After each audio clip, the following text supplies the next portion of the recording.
They told me I was trespassing on my own land, right up until I cranked that old damn wheel and turned their multi-million-dollar dream cabins into nothing more than the most expensive mud pit this county has ever seen. Picture me there, hands gripping that iron wheel, a century-old mechanism groaning as it spun. Below, the water drained fast, and where Timber Lake once shimmered, all that remained was a sucking swamp of black mud, swallowing backhoes and dozers like toys left out in a storm. Diesel engines coughed, then choked out one by one, their echoes bouncing off the exposed shoreline. The air filled with that heavy, unmistakable stench, decades of secrets long buried beneath the lake bed, now breathing again. I lifted my grandfather's battered thermos to my lips. Steam curled from the lid, coffee strong and bitter, just the way he used to drink it every morning for 30 years standing in this exact spot. Back then, this lake was pure, clear enough to see base darting 20 feet down. Cabins were modest, built by hands that cared about the water, not developers who saw dollar signs in every tree. Somewhere behind me, the construction foreman shrieked into his radio about environmental disasters, lawsuits, federal investigations. I just smiled into my coffee. But maybe I should back up and explain how it all came to this. What would you do if an HOA tried to snatch away your family's 100-year-old property? Drop a comment below. I'd bet plenty of you have your own HOA horror stories. My name's Ezra Blackwood. This story starts with 47 acres of Wisconsin lakefront my grandfather bought in 1924 for $300 and a handshake deal. At the time, Timber Lake wasn't even a lake, it was nothing more than a lumber company's log pond. But Grandpa saw more than muddy water and stumps. He saw a refuge, a place where a man could drink his morning coffee without some self-appointed authority in designer boots telling him his dock didn't meet community standards. I'm 52 now, third-generation civil engineer. For the past 3 years, I've started every day sitting on the same weathered dock where my grandfather taught me to tie bowline knots and pick out the calls of loons. The sharp scent of pine sap still mixes with wood smoke from the old stone fireplace he built by hand. Those dock planks still creak under my boots with the same familiar song they've sung for nearly a century. That sound meant home. And that peace. It lasted, right up until Constance Petons arrived. She rolled in from Chicago 3 years ago, blonde highlights, yoga pants, Lululemon jacket, flashing a smile with too many teeth. She had enough cash to buy the biggest house on the lake, and enough ambition to decide everyone else needed to live by her rules. Her husband Braden. He owned half the construction outfits across 3 counties.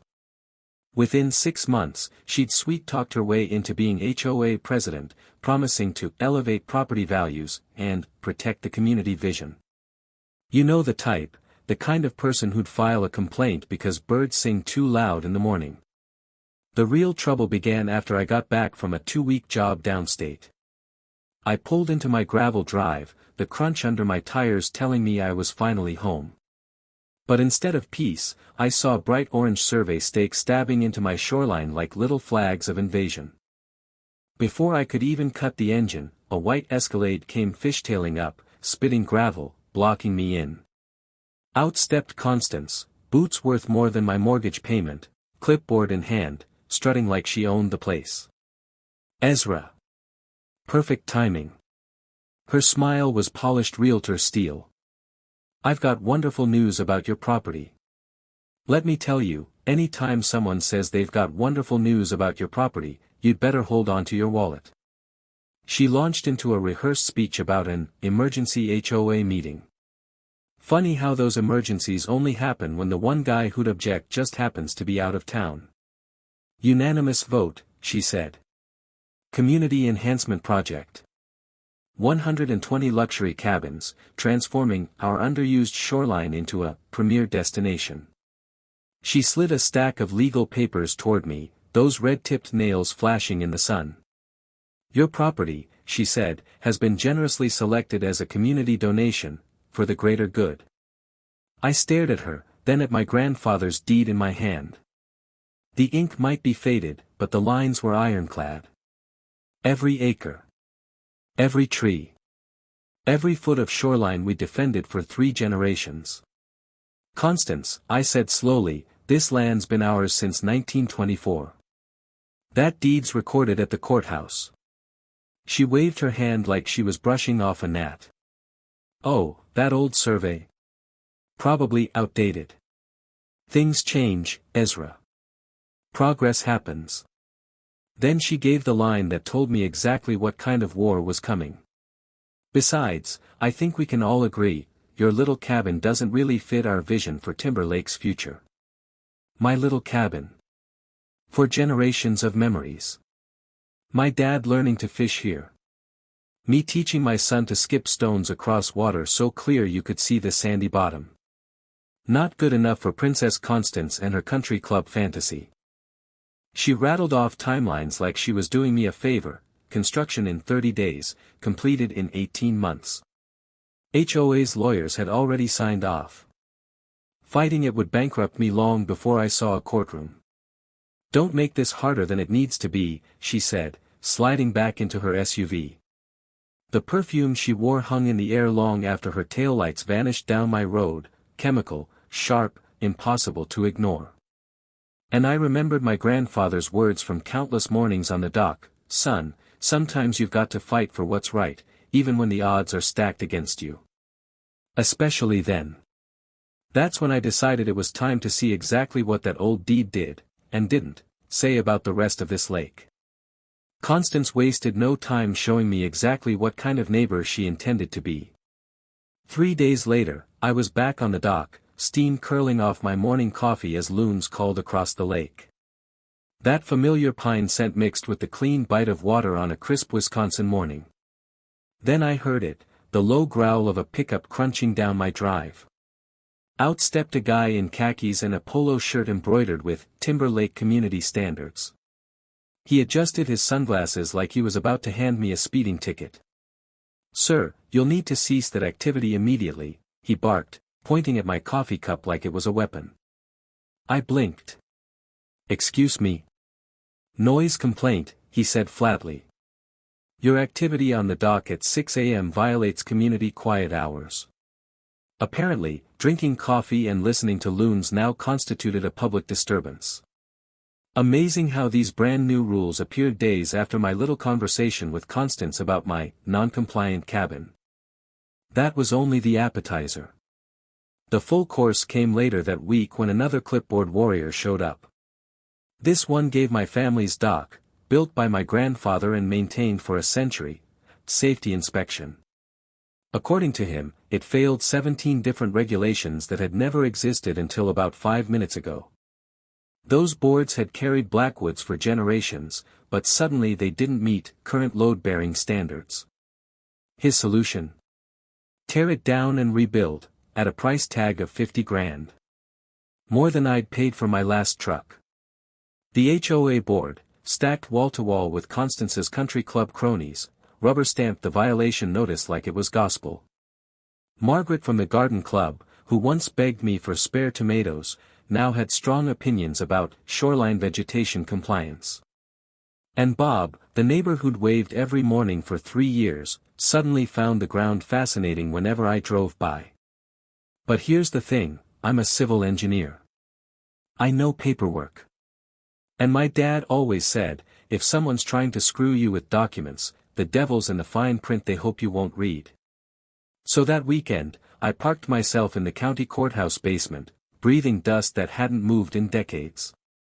I filled a yellow legal pad with notes as I dug through old boxes and files, each page crackling under my fingers. What I found made my coffee taste sweeter than it had in years.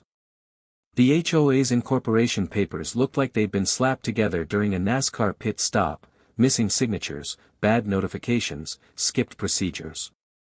When you're too busy trying to steal land, it seems you forget the boring legal niceties. But the real jackpot was in my grandfather's 1924 deed. Written in ornate legal jargon, it contained a phrase I recognized instantly. Riparian rights extending to the center line of said water body. Most folks wouldn't know riparian rights if they bit them. But I'd learned about them in engineering school. When you own lakefront, sometimes you don't just own the dirt under your cabin, you own out to the middle of the lake. Sometimes the water itself. Sometimes rights that make developers sweat through their suits. As I photocopied the old records, an envelope slid under the courthouse door. No knock. No words. Just silence. Inside were copies of environmental impact studies, the very ones that should have been filed before anyone broke ground on 120 cabins.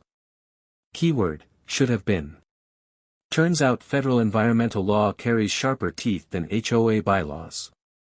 And those teeth belong to agents who don't care about golf buddies or campaign donations. I gift-wrapped my findings into a neat little complaint and sent it to the state environmental agency: photos, surveys, engineering analysis of watershed damage. Their reply came faster than pizza delivery. Construction suspended pending full environmental review. That alone should have made me sleep easier. But as I kept digging into HOA meeting minutes, another curious detail jumped out. The lowest construction bid, mysteriously about 20% under every competitor's, had come from none other than Braden Peton, Constance's husband. And wouldn't you know it, his wife had been the one approving the contracts. Funny how things work when the fox is running the henhouse. When Constance got that suspension letter, she came barreling down my driveway like a storm front in yoga pants. No sugary realtor charm this time, her mask was gone. "You have no idea who you're dealing with," she snapped, jabbing her manicured finger toward my chest. Her voice had the sharp edge of someone who always gets their way, through intimidation, through checkbooks, whatever it takes. "Is that a threat, Constance?" I asked, calm as ever. Her smile twisted. "It's a promise. This project is happening, Ezra, whether you cooperate or not. Maybe you should think about what's best for your future around here." The way she lingered on the word future sent a chill up my neck. This wasn't about cabins anymore. This was about power, money, and what happens when someone stands in the way. As her Escalade disappeared in a cloud of gravel, I heard the low growl of bulldozers rumbling from the north shore. They were working past sunset, lights glaring across the water. I poured myself another cup of coffee and sat back on those non-compliant dock boards. Grandpa used to tell me, "Son, greedy people in a hurry always leave mistakes behind them. You just have to be smart enough to find the trail." So that's exactly what I planned to do. Constance's next move proved she was done with petty harassment. She'd graduated to full-on psychological warfare. It started at 3:47 a.m. on a Tuesday. I woke to the crunch of boots on gravel outside my bedroom window, not exactly coffee time. Peeking through the blinds, I saw two men in black tactical gear patrolling my shoreline with flashlights. Their boots stomped the frost-crusted ground like they owned it, cigarette smoke drifting through the night air. When I stepped out onto my porch in my bathrobe, one of them barked, "Turn that light off. You're disturbing the peace." I stared at him. The porch light. On my own property. At 4 in the morning. He smirked. "We have HOA authorization." "Right," I said. "Because homeowners associations are police departments now." They didn't flinch. Just kept patrolling. By Thursday, Constance had leaned on the county to put up a shiny new gate across the old access road my family had used since Eisenhower was in the White House. Big metal arms, keypad lock, glossy sign, authorized residents only. Guess whose name didn't make the list? Now I had to drive 3 extra miles around the lake just to reach my own driveway. Nothing says community enhancement quite like locking out the guy whose land you're trying to steal. The Whisper campaign hit next. At Kowalski's Hardware, a place I'd shopped for 20 years, old Pete suddenly couldn't meet my eyes. "Sorry, Ezra. No more credit. Orders from above." At the diner, conversation stopped the second I walked in. Karen the waitress, the good Karen, not the HOA type, leaned close while she topped off my coffee. "Constance is telling folks you've been unstable since the divorce," she whispered. "Says you might do something dangerous with all that engineering knowledge." My divorce. 2 years behind me. Personal Private, and now ammunition in Constance's smear campaign. Anonymous notes began appearing under my windshield wipers: sell and leave. Don't make this ugly. Some battles can't be won. But here's the thing about pushing an engineer past his breaking point. We start looking for stress fractures, in everything. Including our enemies' plans. That Saturday, I drove to the Historical Society, where the air smelled like yellowed paper and forgotten secrets. Mrs. Henderson, the volunteer librarian, shuffled boxes onto the table, glancing over her shoulder as though the walls might be listening. "Terrible, what they're doing to you, dear," she murmured. "But these lumber company records might interest you. Sometimes the old solutions are the best ones." She wasn't exaggerating. Timber Lake wasn't always a lake. In 1923, the Northwoods Lumber Company built a dam to float logs downstream. Then the company folded during the Depression, and the dam's ownership disappeared into paperwork limbo. No transfer, no legal record. I flipped through black and white photos of burly men in suspenders working the massive wooden structure. Original blueprints showed every gear and lever, annotated with neat handwriting, manual operation maintained for emergency flood control. That dam was still private property. Abandoned. Forgotten. Like a loaded gun waiting in the weeds. My father's words echoed in my head: sometimes the best solutions hide in plain sight, waiting for someone to notice. Monday morning, I followed the paper trail to the State Revenue Office. 3 departments, 4 cups of bitter coffee, and finally, a clerk found the file buried in a cabinet that hadn't been opened since the Clinton years. Northwoods Dam. Unpaid taxes, $847. Wisconsin law allows purchase for back taxes, the clerk said. Are you interested? Interested? I'd spent more than that on one dinner in Chicago. I signed the purchase agreement before my coffee cooled. And the engineering specs. They were a dream.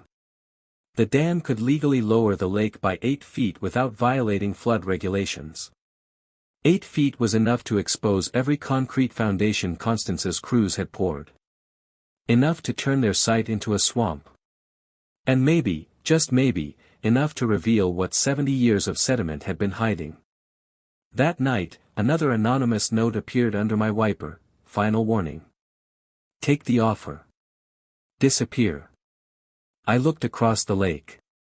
Construction lights burned on the north shore, crews working round the clock to beat some invisible deadline. Then I looked at the deed in my glove box, my signature still fresh. It was time to show Constance what happens when you corner someone who understands how water works. Constance's next move came with all the subtlety of a wrecking ball through stained glass. It was a Wednesday morning, and I was sipping coffee on my non-compliant dock when a sleek black sedan rolled into my driveway. Out stepped a man in a $1,000 suit, briefcase in hand, flashing the kind of grin that makes honest folks check their wallets. "Mr. Blackwood," he said smoothly, "I'm attorney Winston Carroll, representing the Timber Lake Homeowners Association. I'm here to serve you with a restraining order." He slid the papers across my railing like a blackjack dealer.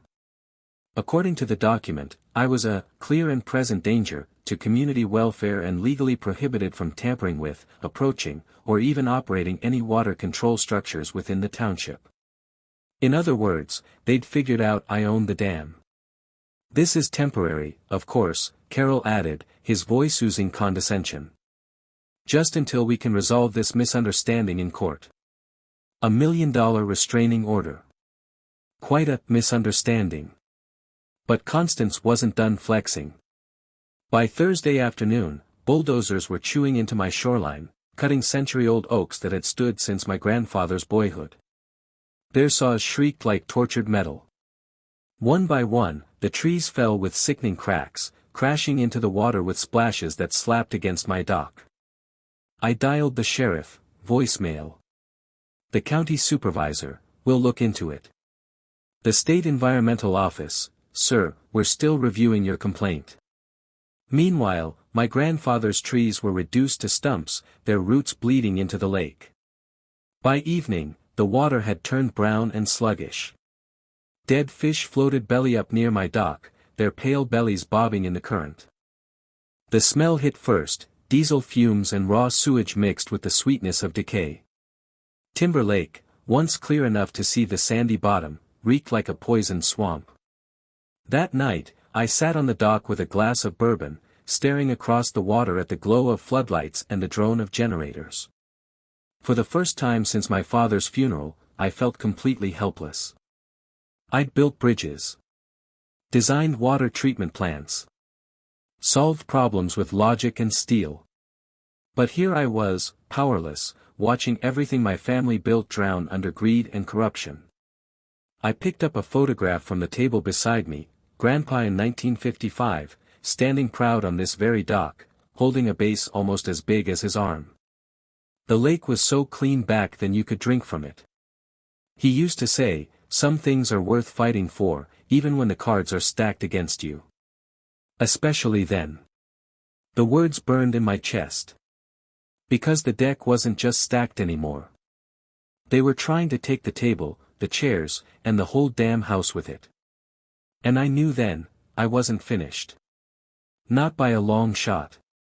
Friday morning, the black sedan returned, this time with Attorney Carroll in tow, plus a sheriff's deputy for extra intimidation.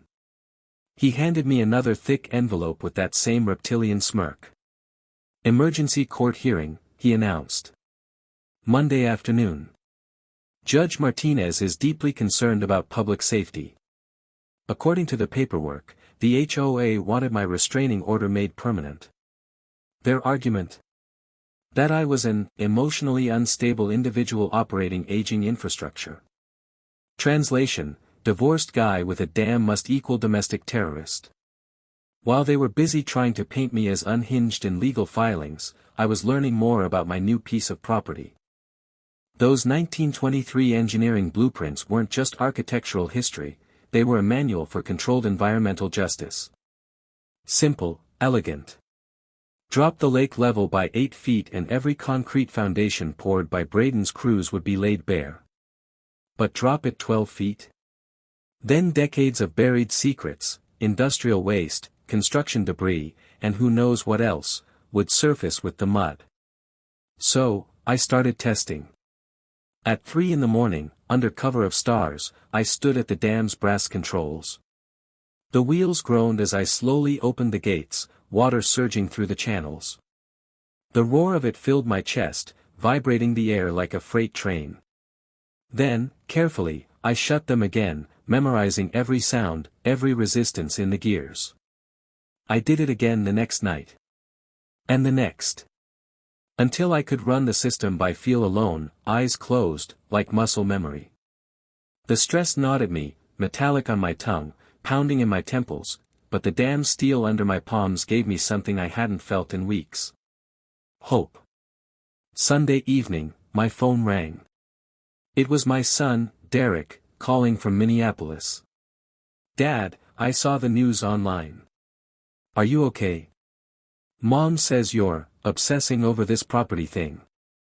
His voice carried both worry and that edge of skepticism grown children sometimes reserve for their parents.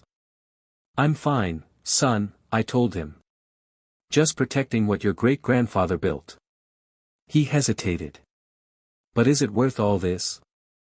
Maybe you should just take their money. Buy something else. I looked out at the lake. Construction lights blazed across the water, workers hustling through the night, pouring concrete like they were racing against time. Some things aren't for sale, Derek. Someday you'll understand. When the call ended, I sat in silence, listening to the generator's mechanical hum echo across Timber Lake. In less than 24 hours, a judge would decide if I had the right to touch the dam. But there was one thing Constance and her army of lawyers had overlooked. Courtrooms run on schedules. Paperwork follows business hours. The dam? It didn't keep office hours. Time to remind them what real clear and present danger looked like. Sunday night, just as I was double-checking the dam controls, my phone buzzed. It was Delilah Santos from the County Herald. Her voice carried that electric charge reporters get when they've struck gold. Ezra, you need to hear this, she said breathlessly. I've been digging into the Petons' finances, and holy hell, they're broke. Broke? I asked, doubtful. She's strutting around in boots worth more than my mortgage. Delilah laughed, but it was humorless. All smoke and mirrors. I traced their shell companies, offshore accounts, every so-called development they've run. Illinois. Bankrupt. One of her projects literally sank into contaminated soil. Lawsuits, unpaid contractors, you name it. She's borrowed against everything, the house, Braden's equipment, even her mother's retirement account. Ezra, this cabin project isn't just their meal ticket. It's their last lifeline. Without it, they're ruined. I sank back in my chair, staring out at the lake glowing under construction lights. Their desperation suddenly made sense. But Delilah wasn't finished. Remember that emergency HOA meeting where they voted your land away, she asked. I called every homeowner. Half of them never got notice. State law requires 60 days written notice for votes involving property transfers. Which means the vote was illegal, I finished for her. Exactly. Every paper they've waved in your face. Worthless.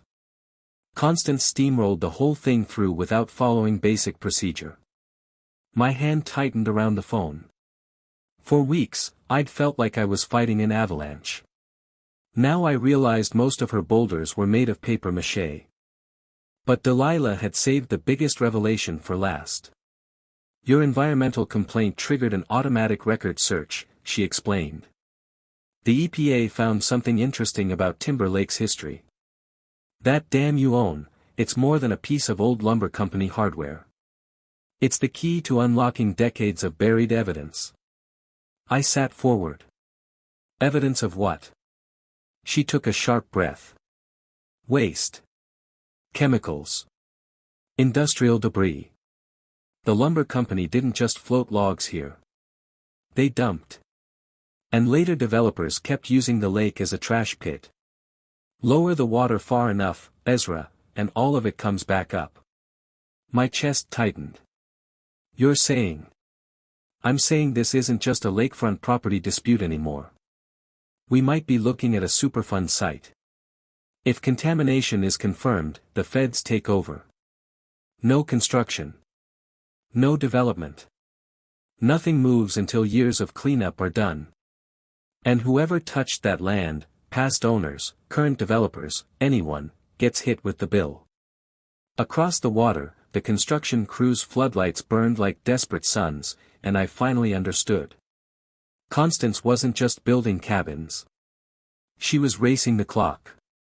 She knew the skeletons buried in Timber Lake's mud. And she was trying to pour enough concrete to cover them before anyone else caught on. But federal law doesn't give a damn about desperation. Contamination doesn't vanish. It surfaces, like oil slicks rising from the deep. Ezra, Delilah said, her voice low and steady, when's your hearing? Tomorrow. 2 p.m. Perfect. I'm publishing my exposé first thing in the morning. And I've already contacted 3 environmental groups who plan to show up in court. Judge Martinez hates drama, but she loves accountability. When we hung up, I sat in the dark, the lake humming with the mechanical chorus of pumps and engines. Constance thought she was laying foundations for her salvation. But she was building on top of a graveyard of toxic secrets. And by this time tomorrow, I planned to help her dig them up. By dawn on Monday, my kitchen table looked like a war room, coffee brewing, phones charging, 3 laptops open to government databases. If Constance thought she could drown me in paperwork, she was about to find out I knew how to swim. My first call went to Jasper Tully, a retired park ranger who'd been watching this fiasco unfold with quiet fury. He'd spent 40 years protecting these woods from poachers, polluters, and politicians who thought nature was just land waiting to be sold. Jasper, I said, I need documentation. Every violation, every fish kill, every drop of chemical runoff. His gravelly chuckle rumbled through the line.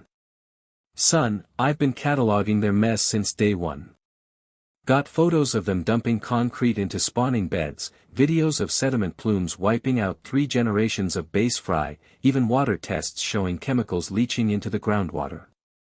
The EPA's been ignoring my calls, but I've got friends in the regional office who'd love to sink their teeth into this. Get ready. You'll have inspectors on your doorstep by Wednesday. Next, I rang Camden Cross, an environmental lawyer who'd made a career out of dismantling dirty developers. His pro bono cases had already shut down 3 illegal projects in 5 years. The moment he heard riparian rights and EPA contamination, his voice sharpened like a shark catching blood. Ezra, this is a gift, Camden said. We're not just fighting an HOA over property lines. We're exposing systematic environmental fraud. Federal law doesn't play games. They have unlimited resources to prosecute contamination. My plan is simple: file simultaneous lawsuits in state and federal court, Clean Water Act, National Environmental Policy Act, Wisconsin environmental statutes. We bury them in so much litigation they'll need a map just to find the exit. The beauty of environmental law, he continued. Ignorance is no defense. Contaminate public water, and you're liable. Period. Then came Buck Morrison, the landowner upstream. His property rights had been trampled when Constance rerouted drainage to make room for her luxury cabins. And Buck wasn't alone. He'd rallied 5 other homeowners, each of them furious that they'd never received legal notice about the so-called emergency vote. We've got standing, Buck told me. We've got damages. And we've got proof they violated procedure. Even if the EPA takes its sweet time, we can freeze this thing cold with property law. While Camden prepped lawsuits and Buck built a coalition, Delilah pulled the trigger on her exposé. By mid-morning, her article was live on every local outlet. Drone footage of construction runoff bleeding into the lake. Financial documents proving the Petons were drowning in debt. Even recordings of Constance trying to bribe county officials.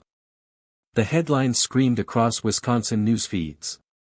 HOA president's luxury cabin project linked to fraud, environmental crimes. And the best part?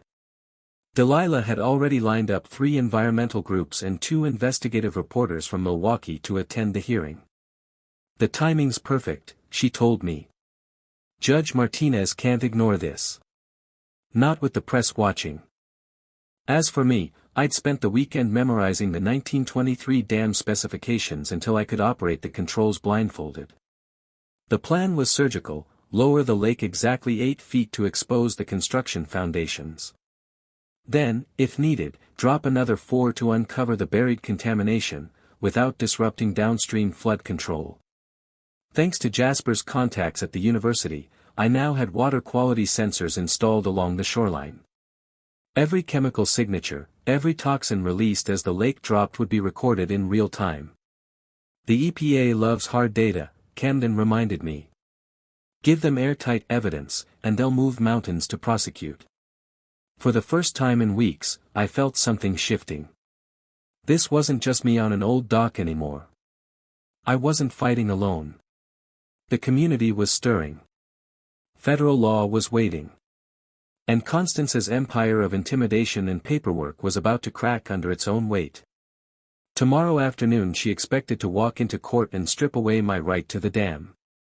But by then, I planned to make sure she walked into something much bigger: federal jurisdiction. And once the EPA takes over, no HOA on earth can save you. Desperation makes people sloppy. And Constance's desperation hit like a storm surge.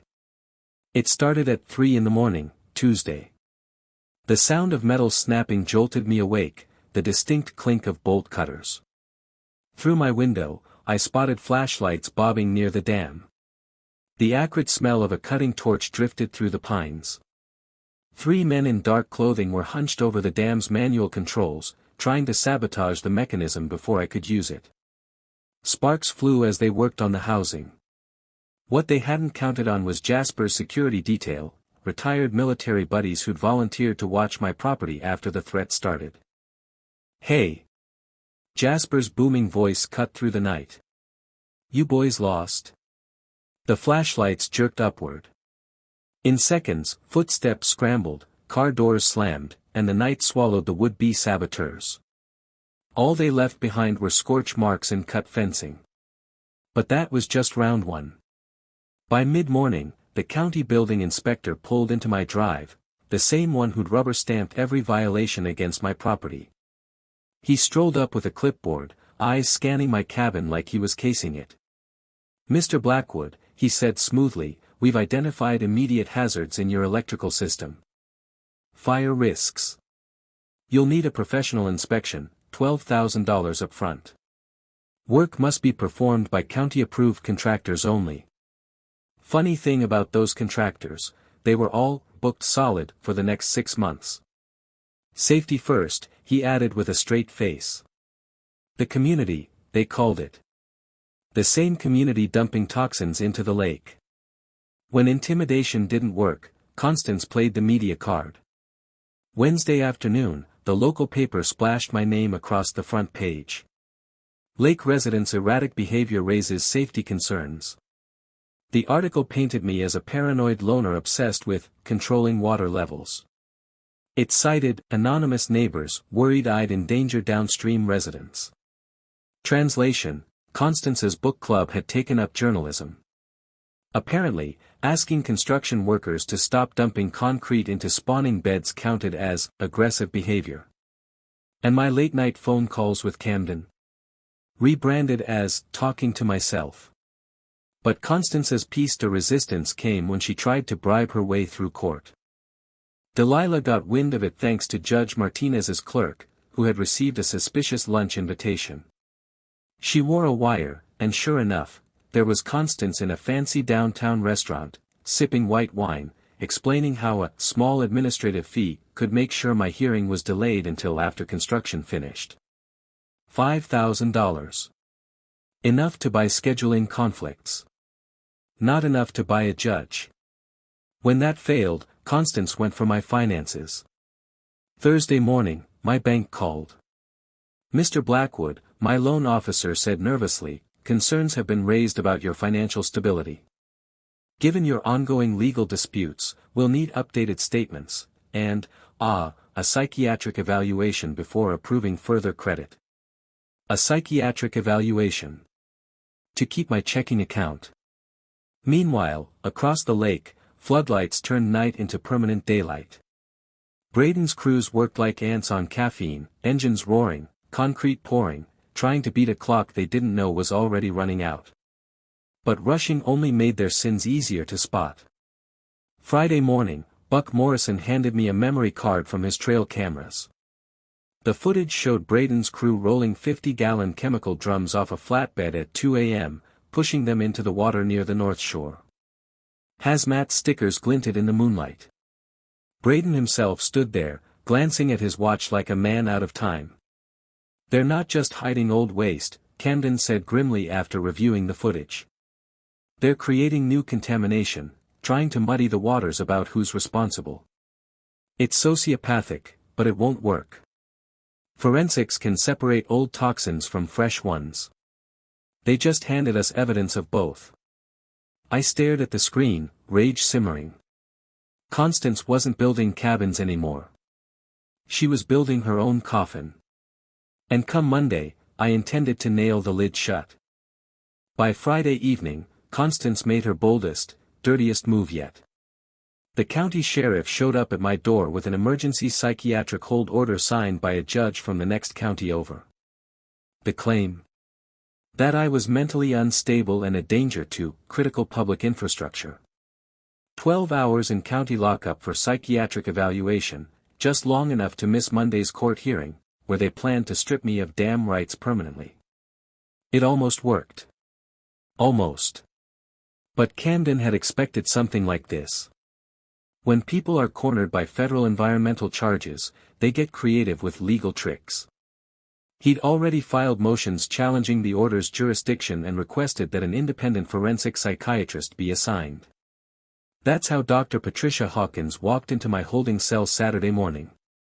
She carried a briefcase, a stack of standardized tests, and the look of someone with zero patience for political theater.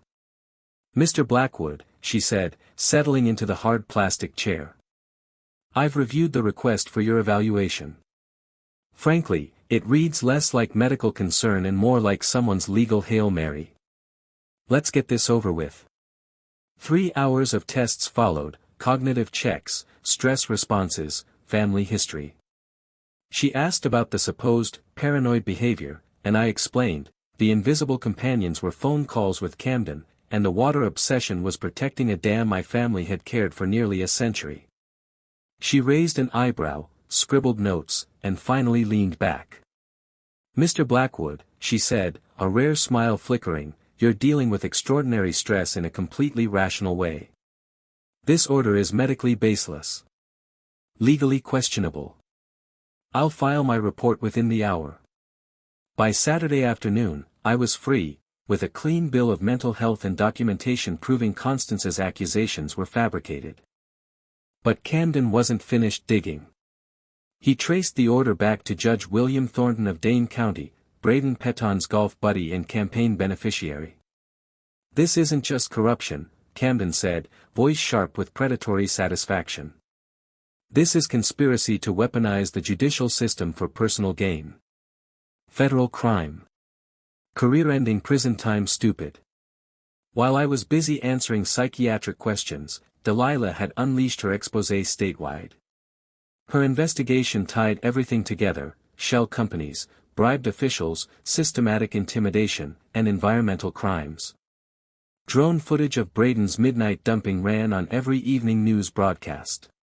Clips of dead fish floating belly up played between segments on weather and high school sports. By Sunday morning, Timber Lake scandal was trending across Wisconsin.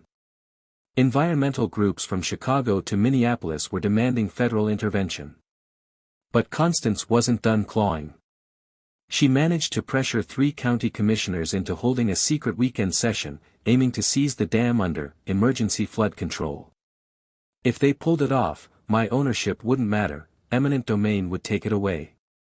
The meeting was set for 10 a.m. Sunday in the courthouse basement, with minimal notice and no media allowed. Classic small-town corruption. Make big moves when nobody's looking. But Buck had been watching county schedules like a hawk. Jasper had friends in bureaucratic corners who didn't like weekend power grabs. And by 9:45, the courthouse steps were crowded with protesters, property rights activists, and 3 news crews. Signs waved, "Stop environmental crimes. Investigate Peton corruption." Then Judge Martinez herself appeared, summoned by her clerk after learning about Constance's earlier bribery attempt. Her expression was all business as she addressed the commissioners. "Any decisions made here," she said firmly, "will be immediately challenged in federal court as interference with an ongoing environmental investigation." The meeting lasted 15 minutes and accomplished nothing, except drawing more attention to Constance's unraveling scheme. Sunday evening, as I sat on my dock watching triple-shift crews pour concrete in a frenzy, I realized something important: desperation was driving them into fatal mistakes. They'd begun building foundations below the lake's natural waterline, the very areas that would be exposed once I opened the dam. Those half-finished slabs weren't progress. They were exhibits waiting to be entered into evidence. My phone buzzed. Camden's text glowed on the screen. "Federal team arrives 6 a.m. Monday. Timing is everything now."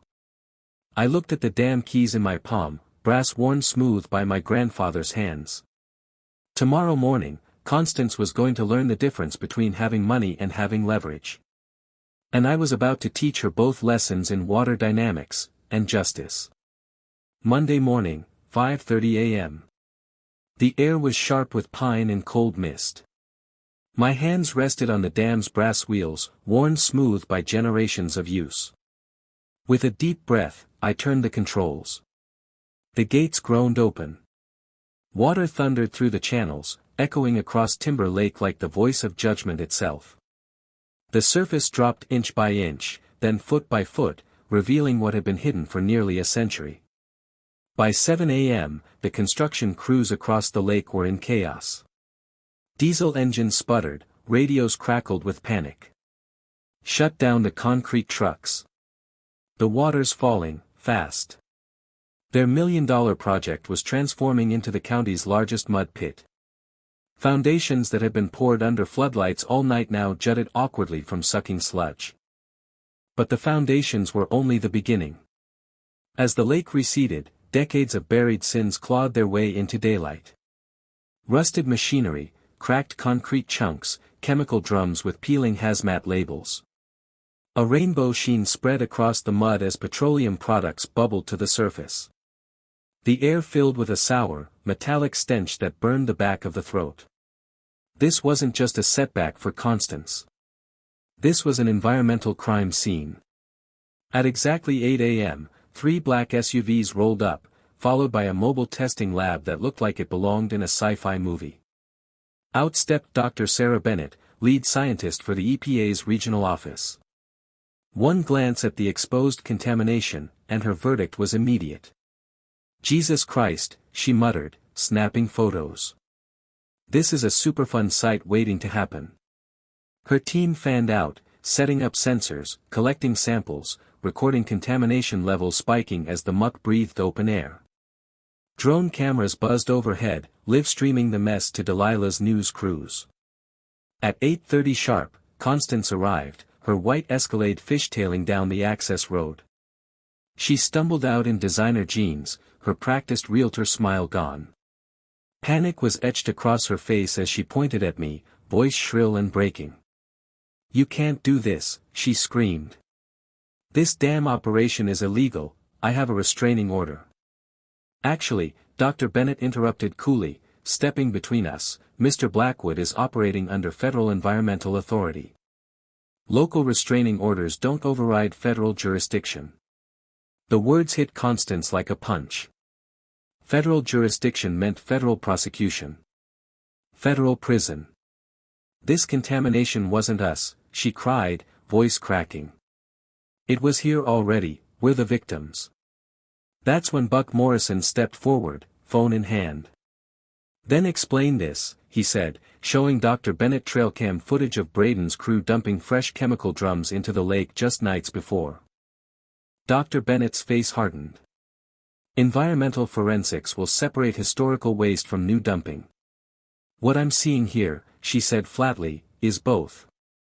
The crowd grew as news cameras rolled, protesters shouted, and environmental activists waved signs. The courthouse steps became an impromptu town hall. Then Judge Martinez herself arrived, taking in the chaos with weary eyes. "Well," she said dryly, "I think we can cancel this afternoon's hearing. Federal law takes precedence here." The microphone swung to Constance, desperate now, voice shrill with collapse. "You're all being manipulated," she shrieked. "This man is a domestic terrorist. He's destroyed our community's future out of spite and madness." The crowd went silent. All eyes turned to me. I stepped forward, holding two things, my grandfather's 1924 deed and the EPA contamination report Dr. Bennett had just handed me. "Constance," I said, loud enough for the cameras, "I didn't create this contamination. I just turned the wheel and let the truth surface. This dam has protected Timber Lake for a century. Your project would have built luxury cabins on top of a toxic waste dump. You weren't saving this community. You were poisoning it." The eruption was instant. Reporters swarmed. Flashbulbs strobed like fireworks. And Constance Petons, HOA president, developer's wife, self-proclaimed visionary, was led away in handcuffs by federal agents. Behind her, Braden's equipment sat stranded in the muck, silent monuments to greed and arrogance. And over it all came the sound my grandfather always loved, water flowing freely, carrying away lies that had been buried for generations. 18 months later, I sat once again on my dock, coffee steaming from my grandfather's old thermos. Loons cut across the glassy surface, diving in water cleaner than it had been since the 1920s. For the first time in decades, Timber Lake breathed free. The federal cleanup had transformed the place. With $2.3 million in Superfund money, crews dredged 40 years of buried contamination, chemical drums, rusted machinery, toxic sludge. University researchers swarmed the site, turning the restoration into a living classroom.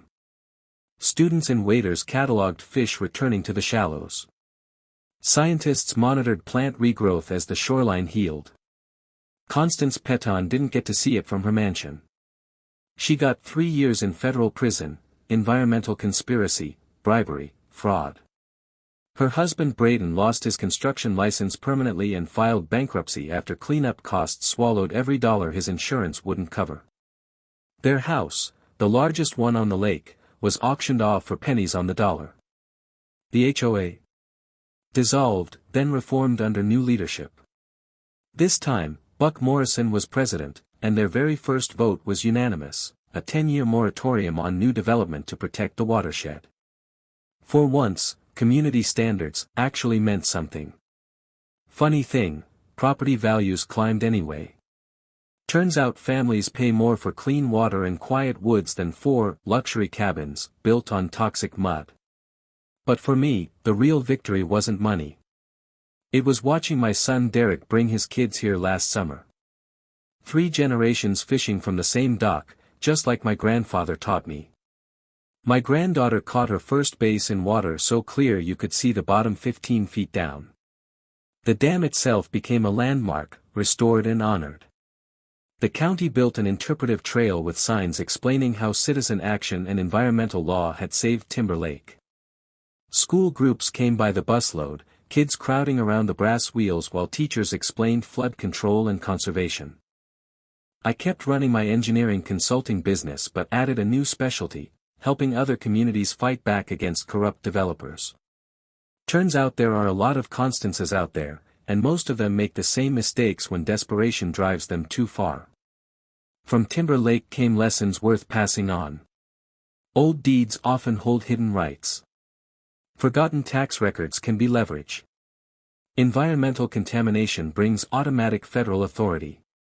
And federal whistleblower protections mean big lawyers and political connections can't silence you. We even started the Timber Lake Conservation Scholarship, $15,000 each year for students in environmental engineering, funded with leftover cleanup money. Every summer, the community hosts clean water days, families camping on the restored shore, kids learning about ecology, neighbors telling stories about fighting for what matters. And Delilah? She and I got married last fall. She brings the investigative fire, I bring the technical grit. Together, we've already stopped 6 illegal developments and helped prosecute 4 corrupt officials across 3 states. The dam still works like new, its wheels turning smooth whenever flood control requires it. Some mornings, I stand there at dawn with my hands on the same brass my grandfather gripped a century ago. Conservation isn't just about guarding the past. It's about leaving behind something worth inheriting. And that sound, the low, steady rush of water flowing free, reminds me daily that some fights, no matter how lopsided, are worth waging.